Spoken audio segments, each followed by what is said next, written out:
Baik Ibu, Assalamualaikum warahmatullahi wabarakatuh. Waalaikumsalam warahmatullahi wabarakatuh. Sebelumnya mohon izin memperkenalkan diri terlebih dahulu ya Ibu. Kami ini Iya, mahasiswa Pendidikan Teknologi Informasi Universitas Lampung. Jadi di sini nih kami mendapatkan tugas mata kuliah strategi pembelajaran kejuruan, di mana kami ini nih diminta mewawancarai salah satu guru di bidang TI mengenai model pembelajaran apa saja yang diterapkan dalam proses mengajar. Nah, mohon maaf Ibu, sebelum ke pertanyaan, apakah boleh kami mengetahui nama Ibu terlebih dahulu? Kemudian, Ibu ini mengajar jurusan apa dan mata pelajaran apa saja ya, Bu? jadi baru kenal dulu nih ya. Iya, Bu. Oke, perkenalkan nama Ibu Nora Ferry Oktaria. Ibu mengajar mata pelajaran produktif khususnya TKJ dan multimedia. Gitu. Jadi mata pelajaran yang ada di jurusan produktif teknik komputer dan jaringan dan multimedia ada beberapa yang Ibu ajarkan ke anak-anak untuk kelas 10, 11, dan 12 gitu. Oke, Ibu. Langsung saja ke pertanyaannya, Ibu. Ibu ini nih sudah Ibu ini nih sudah berapa lama mengajar di sekolah itu? Terus dalam kegiatan belajar mengajar, model pembelajaran apa saja sih Bu yang biasanya Ibu diterapkan di kelas? Kalau mengajar Ibu sejak tahun 2013 kalau nggak salah ya. Dari 2013 sampai sekarang. Iya, alhamdulillah sudah lama, hampir 13 tahun ya. Iya. Untuk pembelajaran itu kadang kita menemui kasus dan keadaan siswa itu tidak bisa disamakan. Misalkan anak PKJ itu tidak bisa dengan metode A, anak TBSM itu tidak bisa disamakan dengan metode TKJ atau multimedia. Misalkan sebagai salah satu contoh ya, saat anak PKJ itu biasanya ya produk akhirnya mereka itu akan membangun sebuah jaringan.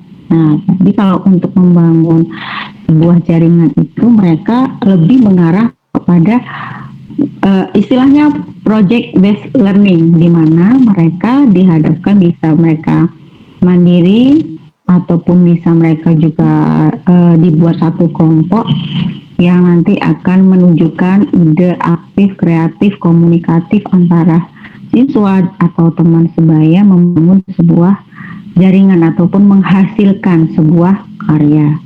Tapi untuk anak-anak yang ada di bagian TBSM itu lebih ke problem based learning, di mana misalkan nih dia disediakan sebuah masalah di mana mereka baik mandiri ataupun mereka secara berkelompok memecahkan masalah tersebut, bagaimana jalan keluarnya dan beberapa solusinya, seperti itu.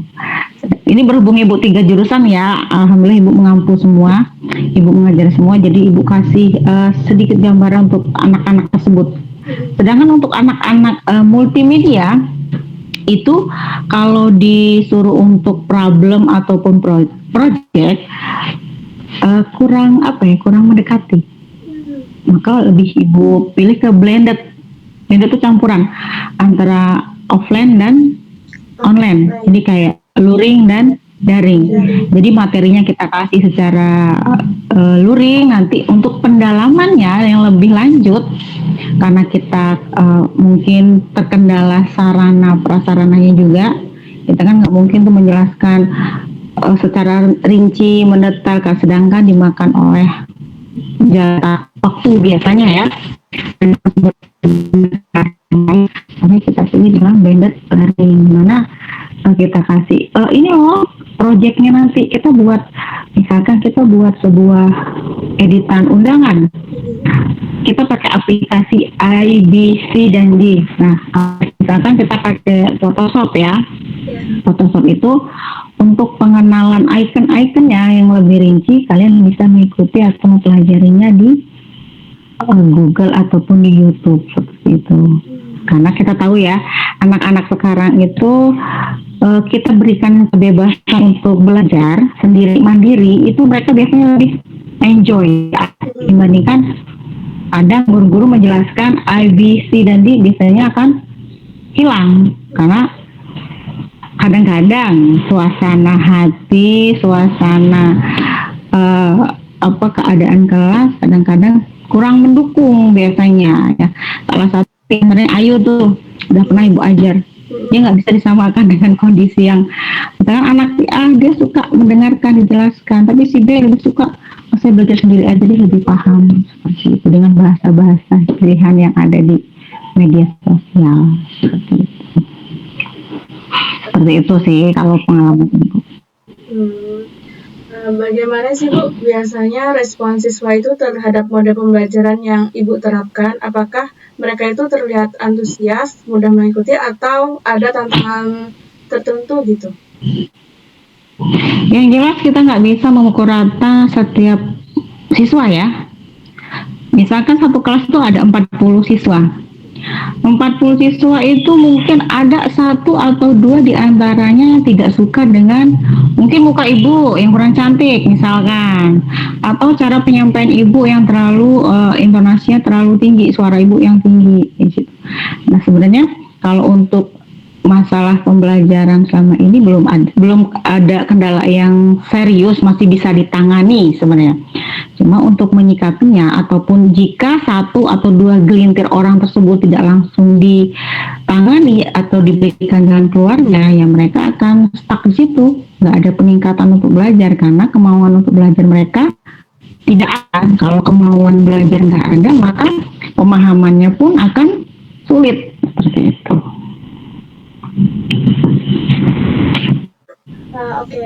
Gimana? Ada yang lain?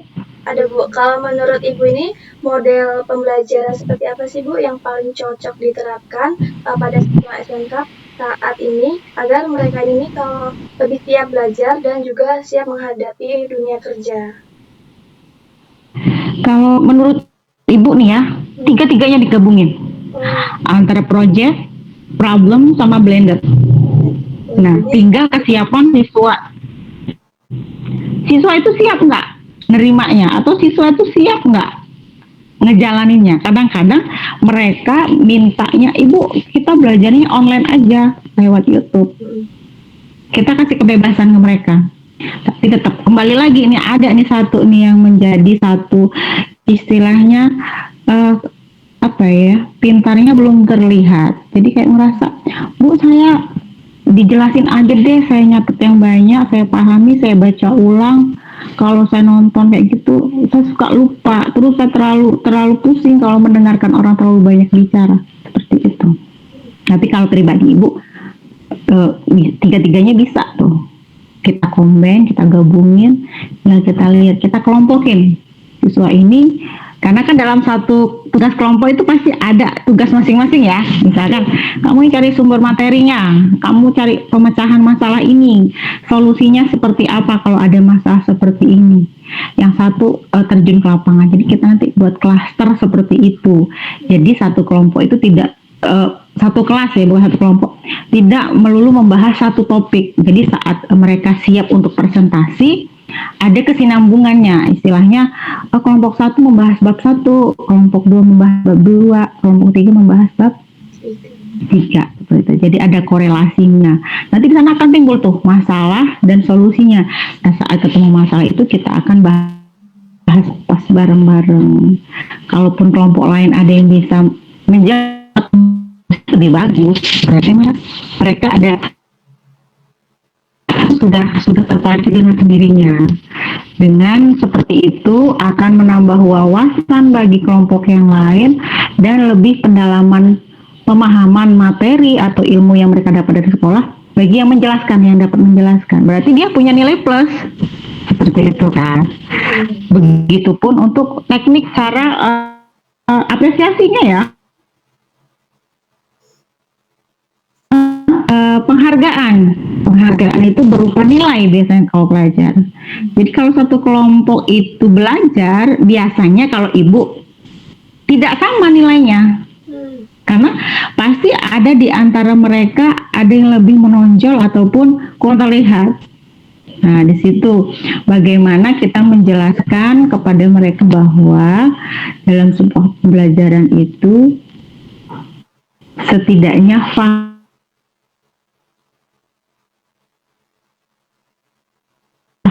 mereka bisa menjabarkan.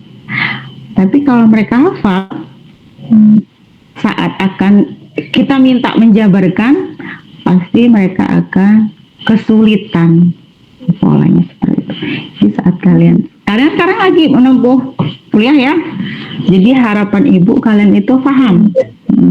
Saat kalian sudah paham, saat kalian nanti turun ke lapangan, entah itu jadi bekerja di perusahaan ataupun kalian jadi seorang tenaga pengajar, kalian bisa menyampaikan. Nah, sulit nggak memahamin penjelasan ibu? Enggak. Bisa Ada bahasa yang terlalu ribet dipahami? Enggak sih. Udah dipahami. Enggak sih. Udah dipahami. Oke, nanti kalau nggak paham dengan penjelasannya itu, tanyain aja lagi, nanti dijelaskan. Pertanyaan selanjutnya ya Bu. Oh, silakan. Apakah pemilihan pembelajaran itu dipengaruhi oleh kurikulum yang berlaku? Gimana? Apakah pemilihan model di sekolah ini itu dipengaruhi oleh kurikulum yang berlaku saat ini? Iya, pasti kalau setiap kebijakan itu akan ada perubahan ya. Setiap kurikulum yang diterapkan pasti ada perubahan. Misalkan dari zaman awal ibu masuk ya 2013 masih pakai KTSP. Setelah KTSP berubah ke K13 kurikulum merdeka. Itu metodenya sudah berbeda-beda yang dipakai. Terus semakin berkembang, ada metode baru yang dimana yang ibu pelajari itu akan penggabungan dari metode-metode yang lama. Di sini tugas kita sebagai pendidik ya harus memahami dulu, baru bisa kita terapkan ke siswa. Kita cari dulu nih sumber masalahnya apa nih kalau misalkan kita pakai metode ini. Plusnya di mana? Minusnya apa? Saat dia plus, apakah semua anak ini akan mendapat respon yang plus? Ya, kalau dia minus, kenapa kok bisa dia menjadi min hasilnya atau kurang efektif bahasanya pakai metode yang ini? Tapi pemahaman ibu ataupun pengamatan ibu semakin maju kurikulumnya ya, semakin mempermudah pengajar dan pelajarnya bagi yang mau belajar. Tapi kalau yang ketemu siswa yang tingkat belajarnya minim atau pikirannya udahlah yang penting saya duduk datang diam, ya itu kembali lagi PR kita bersama. Lanjut, ada lagi? Ibu ini yang nyaman mengajar yang Bisa diulangi dong? bagaimana sih ibu terutama ketika mengajar Mana nih? Sinyal kurang bagus ini. bagaimana ibu kelas yang nyaman terutama ketika mengajar Jadi suasana kelas itu biar nyaman enjoy gitu ya. nyaman Ya. Anak-anak itu biasanya lebih suka ditanyain kabar. Jadi kita masuk itu nggak langsung, oke anak-anak kita belajar materinya A, B, C dan D, gitu nggak. Pertanyaan ada kalau ibu ya, treatment ibu ke anak-anak itu yang pertama kita budayakan salam dulu, salam senyum sapa. Jadi kita tanya kondisi anak-anak itu. Kadang-kadang ibu ada sih sesi-sesi yang bercanda tapi serius. Gimana keadaan kalian hari ini? Apakah kalian sehat, sakit? Apakah hati kalian baik-baik saja? Gitu. Ada yang baru putus cinta, ya. Ayo ya, ibu kayaknya dulu sering kayak gitu. Jadi sana nanti akan mencair. Iya nih bu, saya lagi putus cinta, lagi nggak semangat belajar. Nanti ada sesi motivasi ke mereka. Udah, pacar itu nggak cuma satu, wanita nggak cuma satu, masih banyak yang lebih ganteng. Itu ya, ini intermezzo ya sambil kita baca. Jadi untuk mencairkan suasana yang begitu membosankan menurut mereka, kita tanya lu kabar. Siapa yang nggak suka ditanya kabar? Kalau ketemu, pasti ada nanti, oh ini perhatian ya ke saya. Jadi kalau ada ngerasa, saya pingin cerita, mereka akan mengajukan diri, Bu, kita cerita aja dulu ya Bu, curhat dulu. Kayak gitu. Boleh, ibu boleh kan? Gitu. Jadi kita ikuti dulu alur anak. Mereka seperti apa maunya. Nanti kalau kira-kira kita kasih batas waktu ya, jadi nggak seluruh, misalkan ibu satu kelas itu 4 jam, jadi harus 4 jam itu kita curhat, enggak. Mungkin kita absen dulu, biasanya kita absen dulu, setelah absen kita tanya, ada yang mau sampaikan ke ibu. Atau kadang ibu ajak mereka bercanda, apakah ibu hari ini cantik? Katanya. Nah itu akan membuat suasana kayak ada sorakan yang wah ibu cantik, wah ibu ini gitu. Jadi ada luapan emosi yang bisa tersalurkan gitu. Jadi nanti pas mereka bilang wah ibu cantik hari ini tidak seperti biasanya atau seperti biasanya bisa cantik. Ada nanti yang mengatakan kenapa sih ibu selalu bilang tanya cantik gitu. Jadi dari situ kita kelihatan oh anak ini ada masalah nih, emosinya lagi nggak bagus gitu kita dekati. Ada apa nak? Ibu punya salah? Ibu minta maaf ya. Seperti itu. Ada akan datang alami trik-trik itu sendiri sesuai dengan pengalaman kita ataupun lingkungan kita yang mengajar. Nah, yang kata ibu saat kita siap menjadi orang yang bermasyarakat, kita harus banyak mengamati lingkungan sekitar. Referensi seperti apa saat ada satu masalah. Kadang-kadang kita juga harus seperti mereka. Misalkan nih, saat di sekolah itu, ini ibu sampaikan pengalaman ibu ya. Saat ibu datang, mereka lagi main bola bekel. Itu nggak ada salahnya loh. Kita meluangkan waktu untuk 5 atau beberapa menit ikut mereka. Jadi saat sudah mereka tahu, oh ibu ini ternyata menyenangkan ya, bisa ikut alur kita. Baru kita sisipkan, udah yuk belajar yuk. Nanti kita nggak bisa kalau main terus. Gitu. Ibu lebih cerita ke pengalaman ibu ya, dengan pola ibu ya. Tapi kalau ada referensi lain ya silahkan kalian adopsi. Ya. Ibu rasa ibu juga nggak mengada-ngada yang bersampaikan karena di sebelahmu itu adalah siswa ibu dulu. Iya. Oke. Ada yang lain? Ibu itu ada ya? Menurut ibu model pembelajaran apa yang terapkan pada siswa kita dan itu sih penyebabnya kan lebih ke iya lebih praktikum. Semuanya kembali tadi sudah ibu jelaskan ya. Kadang ada kemudahan, ada juga kesulitan. Sekarang kita dimudahkan, dibantu oleh Mbah Google, ya kan, Mister Google ya kan. Ada apapun soal itu bisa diselesaikan di dalam Mbah Google. Terkadang kita nggak bisa menjanjikan atau memantau beberapa siswa yang akan ikut dengan aturan kita.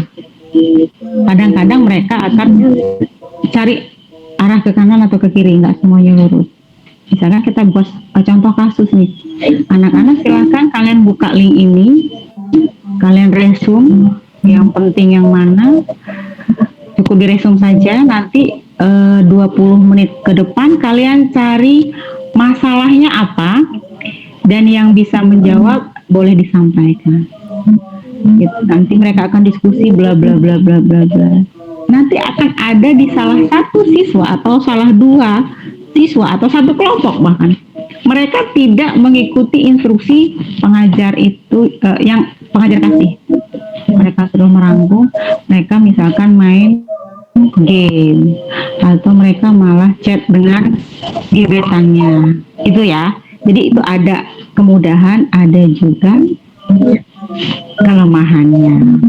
Jadi sekarang dunia digital itu memberikan kemudahan dan juga kelemahan yang kalau kita nggak bijak ngambilnya, mengikuti, ya kita akan semakin menjauh dari pemahaman atau generasi muda yang belajar dengan hasil yang membanggakan.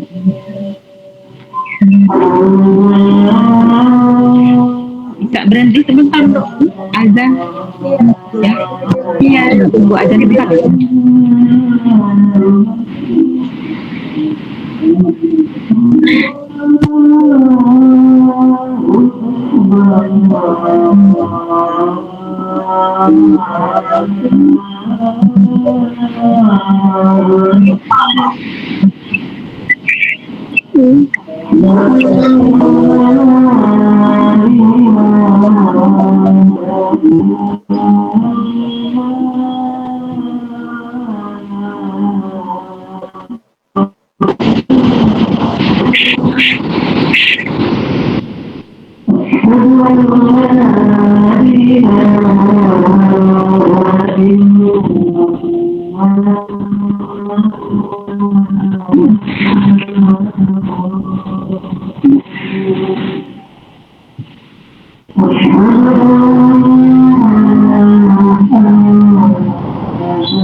Udah, kita lanjut. Alhamdulillah ketemu lagi sore ini.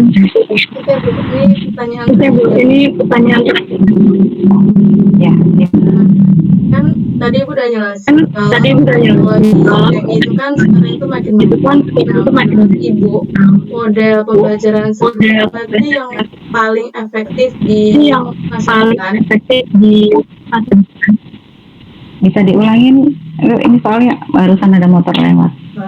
Ya, kan tadi Ibu jelasin kalau teknologi sekarang kan semakin maju. Nah, menurut Ibu itu ada pembelajaran yang paling di masa depan. Bisa diulangi sekali lagi, kurang bagus sinyalnya Ibu. Ya, teknologi. Kan tadi Ibu udah ngejelasin. Teknologi sekarang itu tuh kan makin maju. Iya. Nah, kira-kira Kira-kira menurut model yang paling efektif diterapkan untuk apa? Agar sesuai dengan maju sekarang. Kalau model pembelajaran untuk masa depan itu pasti akan semakin ini ya, maju, semakin banyak modifikasi yang apa namanya, pembaruan gitu ya, yang ibu inginkan. Ada loh nanti model pembelajarannya itu yang efektif dan kreatif.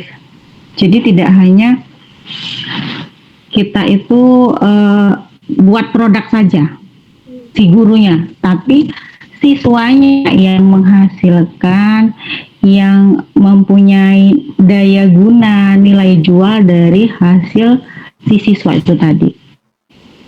Contoh misalkan ibu udah lihat nih ya, kayak di bagian kemarin waktu zaman Pak Jokowi ada tuh kan yang jualan motor, nah itu kan hasil dari efektif dan kreatif.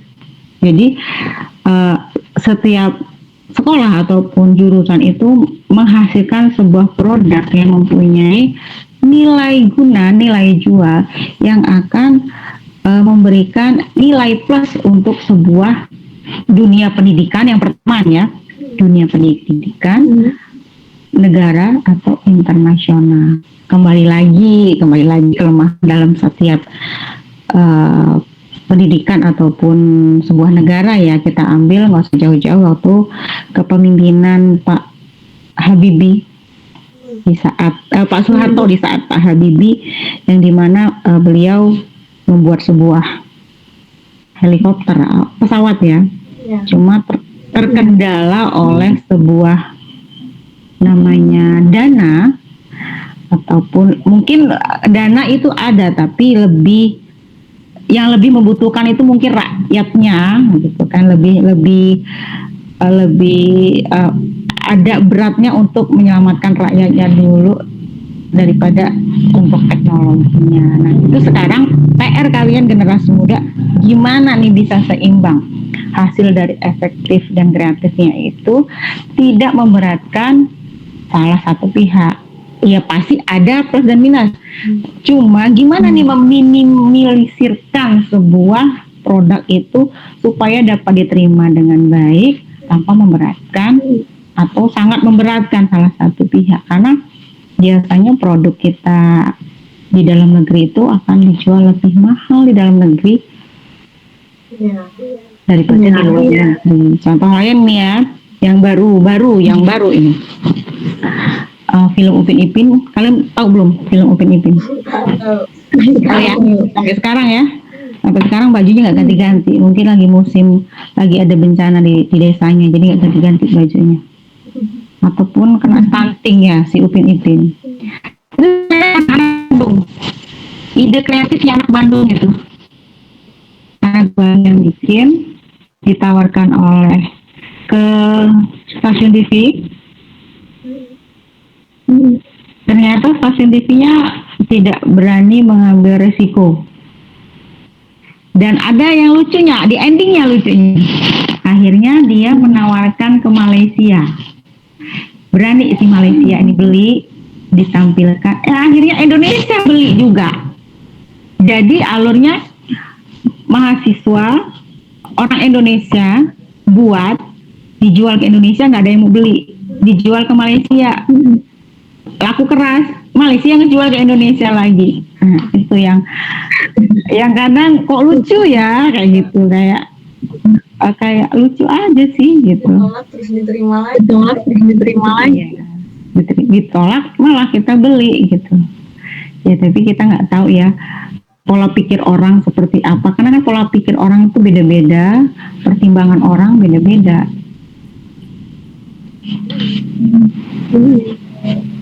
Itu sih. Kalau nggak salah, kalau sempat ibu seingat ibu nih ya, ibu sempat baca kalau efektif kreatif itu lebih ke apa ya, sekarang tuh kayak TPS bukan sitting parser gitu ya, efektif kreatif itu, ya nggak sih? Kalau nggak salah sih seperti itu.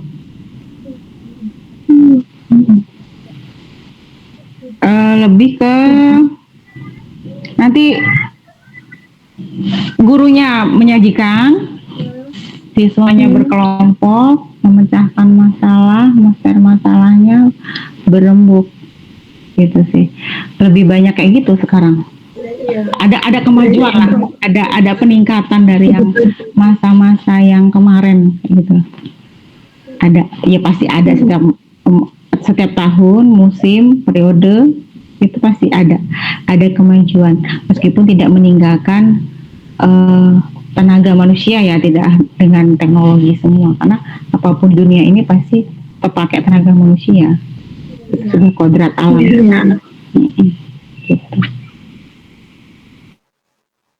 Gimana, ada yang kurang paham dari penjelasan Ibu? Sudah paham. Cukup pertanyaan Ibu. Terima kasih banyak atas waktu. Mohon maaf merepotin. Ya, nggak apa-apa. Nanti disaji rapi, diedit dengan bagus. Jadi kalau ada penjelasan dari Ibu yang ada sisi-sisi bercandanya, mungkin untuk konsumsi kita pribadi aja gitu. Jadi ambil aja poin-poinnya. Kalau memang nanti kurang jelas, nanti kembangkan sendiri aja. Lebih bagus kalau kalian kembangkan sesuai dengan daya pemahaman kalian. Tapi